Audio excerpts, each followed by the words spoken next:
Šéf Bardejovského súdu sa vraj do problémov dostal minulý rok. Podľa našich informácií ho chcú policajti stíhať pre výtržníctvo a ublíženie na zdraví v spolupáchateľstve.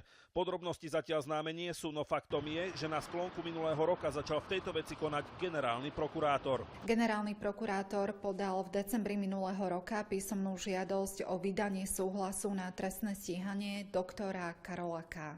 O stanovisko sme požiadali aj samotného sudcu. Ten cez hovorcu poskytol takéto vyjadrenie. Predseda okresného súdu Bardejov sa vyjadril tak, že v tomto prípade vám môže relevantné informácie poskytnúť len Generálna prokuratúra Slovenskej republiky, keďže táto mala požiadať Ústavný súd Slovenskej republiky o udelenie súhlasu na trestné stíhanie. Keďže je Karol Krochta sudca, má imunitu, tej ho môže zbaviť iba Ústavný súd. No a práve tam pracuje ako poradkyňa jeho sestra. Podľa Ústavného súdu však vraj na rozhodnutie o jeho vydaní či nevydaní nebude mať žiadny vplyv. Súdny poradca nemá vplyv na rozhodnutie 13-členného pléna.